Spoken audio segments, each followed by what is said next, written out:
Hey guys, welcome back to another video. Today we're going to be deriving our compound angle formulas. Now this video should be very short and realistically you don't need to watch it because, well, on tests and stuff you're given a formula sheet, so you don't need to understand why or how we get these formulas. But if you want to, for whatever reason, I know that I learn best when I understand what's happening, not just by memorizing, I guess, facts. If you want to watch, stay watching. Anyway, let's jump right into it. So, first let's take a look at this right here. This is our unit circle, and we're saying that the base is 1 and our hypotenuse is 1. Now, cos of theta, by the way, this point here is xy. So cos of theta, cos is adjacent over hypotenuse, and our adjacent is x. It's our x coordinate, right? Adjacent over hypotenuse, x over 1. So if we wanted to, we could simplify this just to be x equals cos theta. Next up, sine theta is opposite over hypotenuse. Opposite gives us our y value.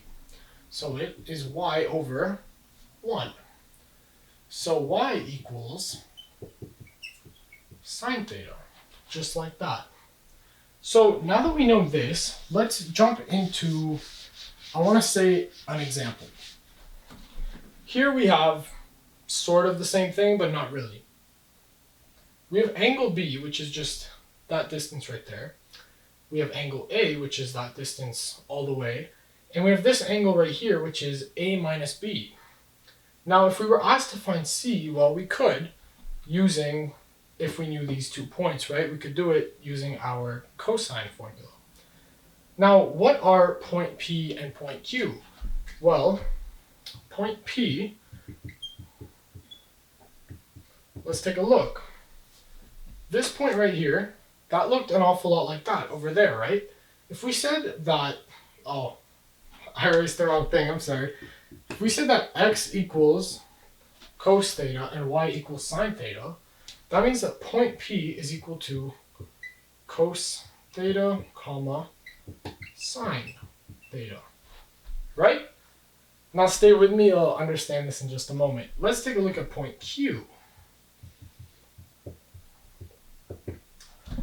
Point Q is also equal to the same thing. Now, cos theta, sine theta. Now, the thing is, what is theta in our situation here? For point P, theta is angle B, right? So let's just change that real quick to, I'm just going to color code it because, you know, why not? It's angle B, right? Because point P and angle B, that's like the same thing. And for Q, which angle is it going to be? Well, it's angle A, right? Because point Q is angle A sort of distance. So we're going to change that to an A. We're going to change that to an A, just like that. So now from here, let's write out our cosine formula. C squared equals A squared plus B squared minus 2AB cos of C, just like that. Okay, so now that we know our cosine formula, I'm just going to redraw our point P and Q, like that. And I'm going to call this x1, y1, and I'm going to call this x2, y2, just like that. Now, from here, the distance between them, this part right here, let's call it a slope. So this right here is equal to, let's say that this is x2, y2, and this is x1, y1, just like that. This part right here is just equal to y2 minus y1, right? And this bottom part is the x component. It's equal to x2 minus x1, correct? So from this is kind of where we get our distance formula, which I'm also going to write. So our distance formula is actually taken from this right here. The distance from this point to this point can be found using Pythagorean's theorem, right? D squared is equal to, and I'm going to call that delta x squared plus delta y. squared. Just like that. That's our distance formula right over there. Now, from here, this is kind of where we will start the derivations. Now that we have our cosine formula and our distance formula, let's start working with them. Now, here we know the whole point of this is that this side right here is 1. Sorry. There we go. That side is 1 and that side is also equal to 1. So I'm just going to erase this. Hope you guys don't mind. And I'm going to rewrite my distance formula up here. D squared equals delta x squared plus delta y squared. Just like that. So now let's start solving with our cosine formula. A squared, well that's just 1 squared, plus b squared, which is also 1 squared, minus 2 times 1 times 1 cos of c. Now, cos of c is this angle right here. It's a minus b. Cos of a minus b, just like that. Now, let's work through it. C squared equals 1 plus 1, so 2 minus 2 cos of a minus b. Now, how do we find out cos of a minus b? That's where we're going with this. Okay, so now we're going to move on to the next part. Now, I just wrote that previous thing right down here. C squared equals 2 minus 2 cos of a minus b. Now, what we're trying to do here is we're trying to isolate cos of a minus b. We're trying to see what it is equal to, basically. And to do that, let's use our distance formula sort of to do this same thing, I guess. Now, on the previous unit circle, I guess it looked a little like that. Sorry, I erased it. But this right here was C, right? And we can agree that C is the distance between point Q and point P, right? So we're just going to use C equals D. We're just going to change the letter to C because it's the same thing, really. So we get C squared equals x2 minus x1 squared plus y2 minus y1 squared. Now, this is kind of going to be a long process, but we'll get through it. x2, x1, y2, y1. From here, we said that P was x1, y1, and Q was x2, y2, right? That's how we got our distance formula. And we have our point P and our point Q. We found them earlier. Point P, x1 is equal to cos B, y1 is sine B.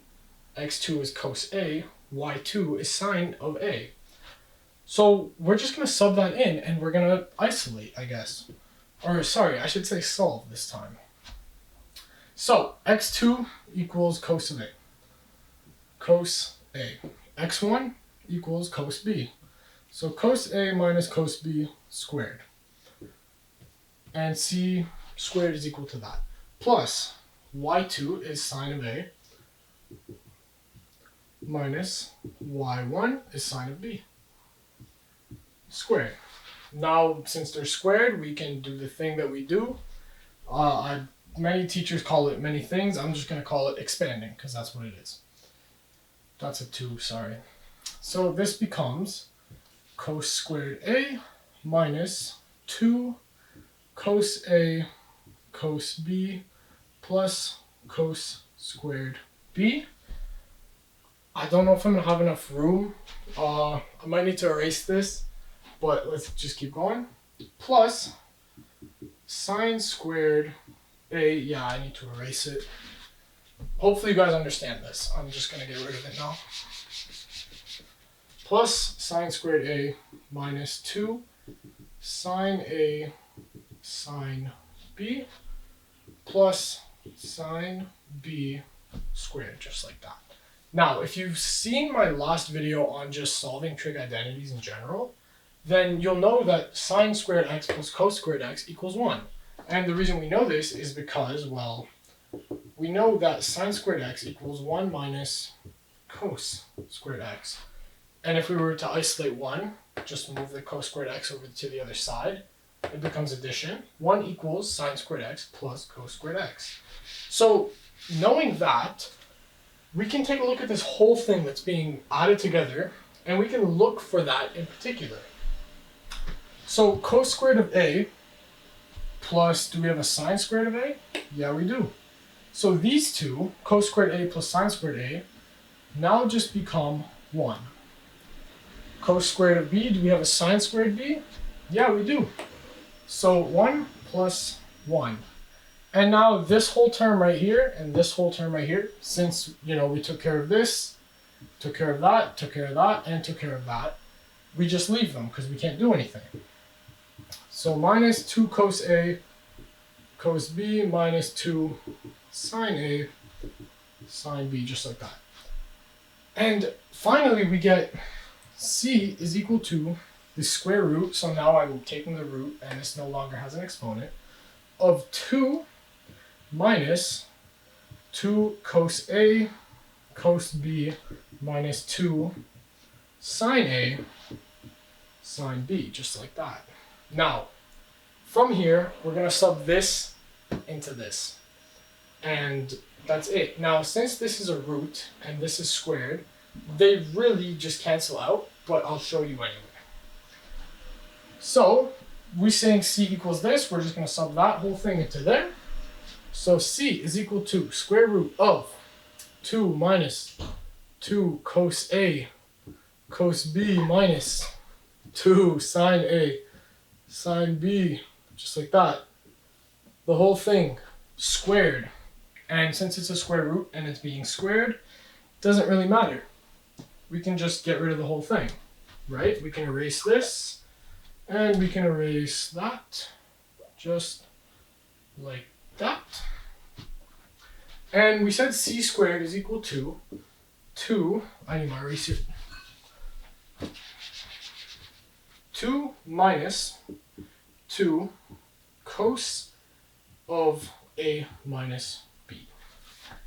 Now that we've gotten this far, let's isolate cos of A minus B.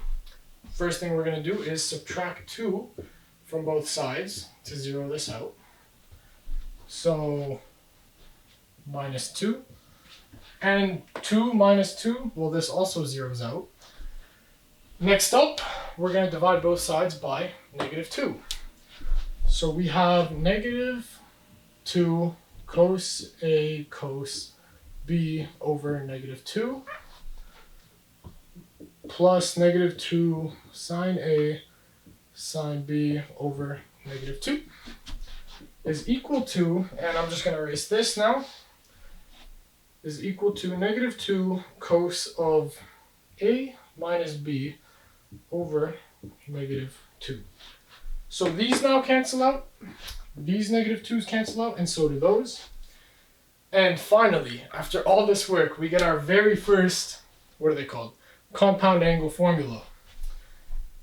Cos of A minus B is equal to cos A times cos B plus sine A times sine B. Just like that. That was a lot of work just to get one. And the sine one is a lot easier. So is the tangent one. Although not really, but it's a lot less, I guess, deriving and knowing what to do, where to do it. But this is how we got our first angle formula. Let's move on to the next. Okay? So now let's try to find our second one, which is cos of A plus B. This one's just different. Now, to do this, we don't have to do nearly as much work as we did the last time. This one is basically the exact same as that, right? We can agree. Except this one has negative B, right? We just used negative B in its spot. So it's the same as saying cos of A minus negative B. And that's it. That's all we're going to do. We're going to use negative B. So becomes cos A cos negative B plus sine A sine negative B. So from here, I'm just going to rewrite this as cos of A plus B. Now, it might just be easy to be like, okay, so this becomes negative and this becomes negative. But we need to think for a moment about what's actually happening.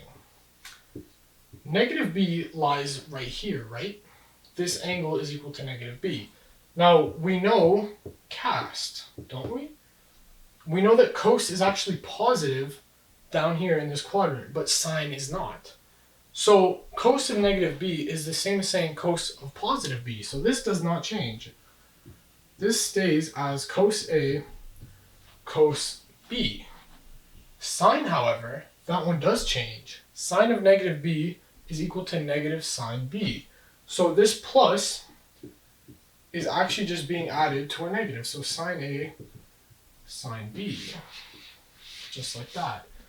Cos of A plus B is equal to cos A plus, cos A times cos B minus sine A times sine B, just like that.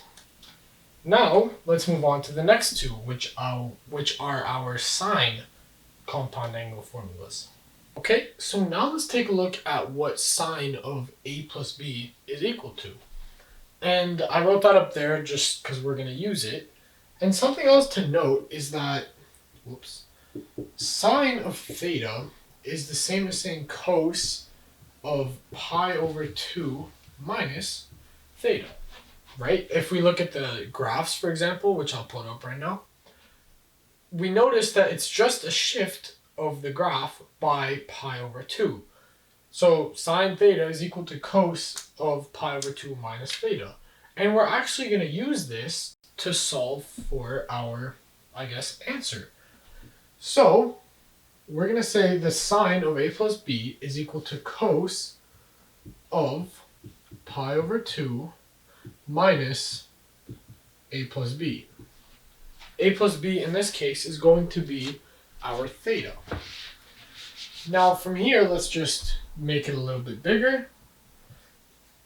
By that I mean I'm just going to run the negative through. So we get cos of pi over 2 minus A minus B, just like that. And what I'm going to do to this bracket is simply, I'm just going to do that. This is going to be one term, and that's going to be a completely different term. So now from here, we're going to treat pi over 2 minus A as its own full variable. And let's just sub it in to equal A, just to make things a little easier. So then we get cos, actually I'm not going to use A, since A is already being used, I'm going to call it X. So this becomes cos X minus B. Well, we know that cos of A minus B is equal to cos A, cos B plus sine A times sine B, right? Since we know that, we're just going to do the exact same thing.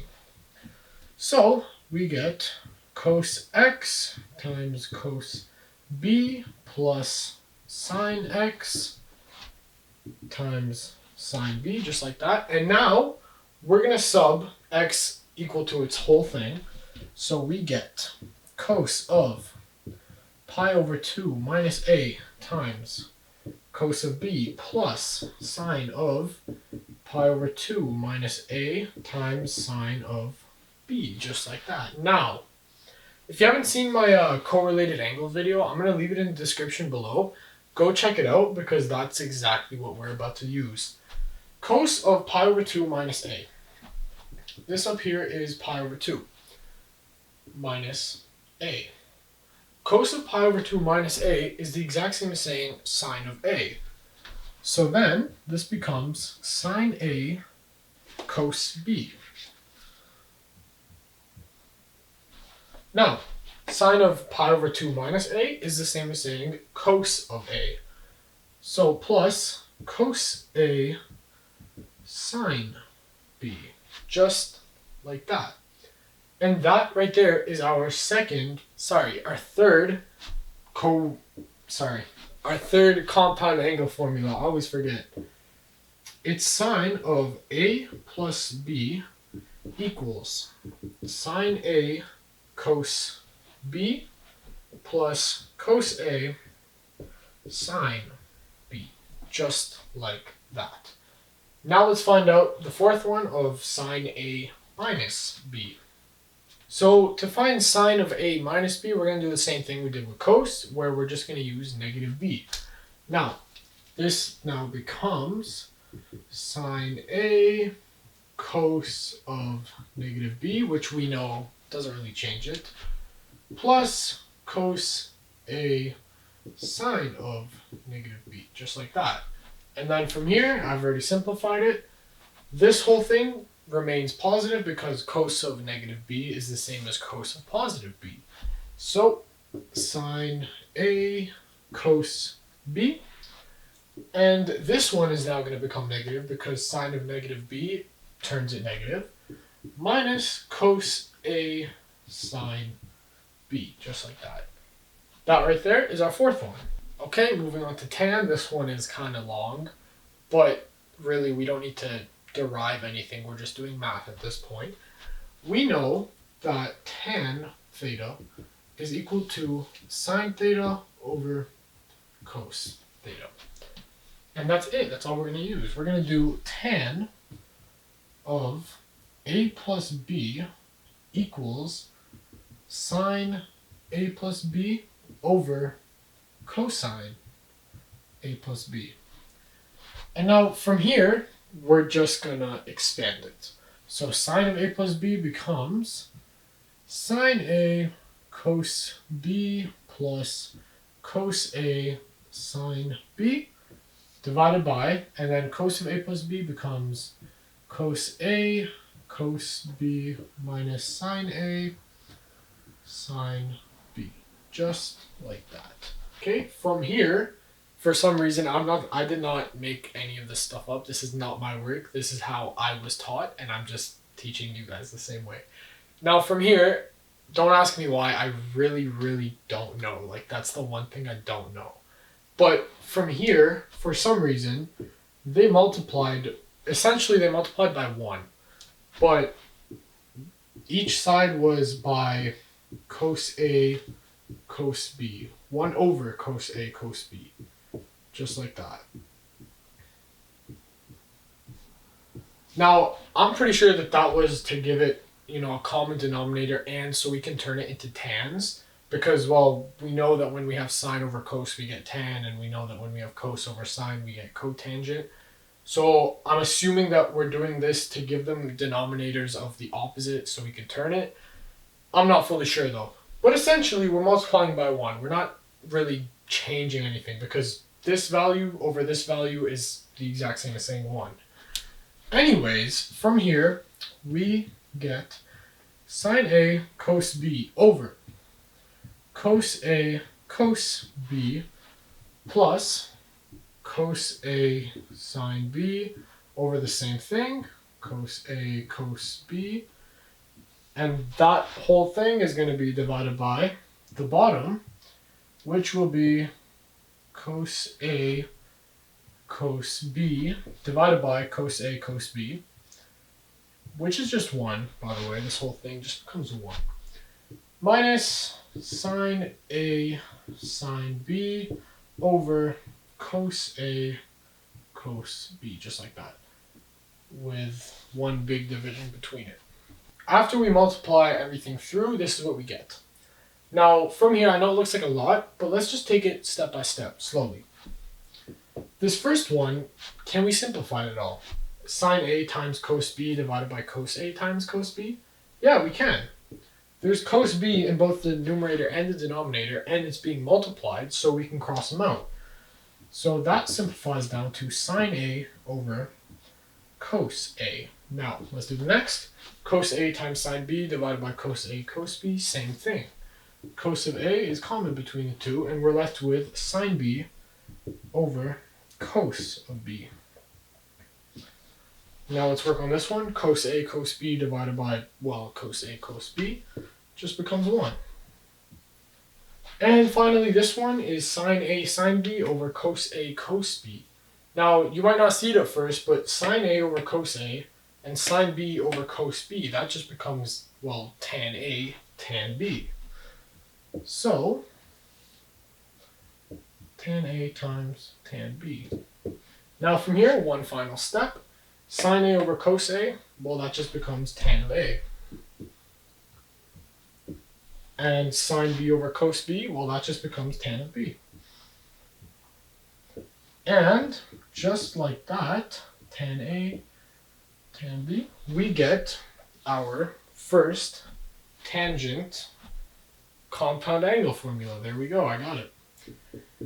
It is tan of A plus B equals tan A plus tan B divided by 1 minus tan A times tan B, just like that.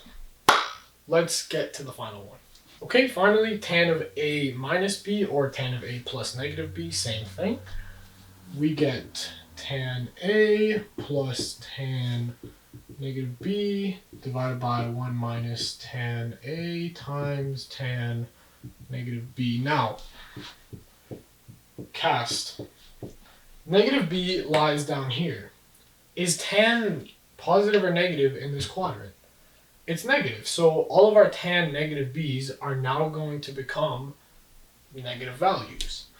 So we get tan A minus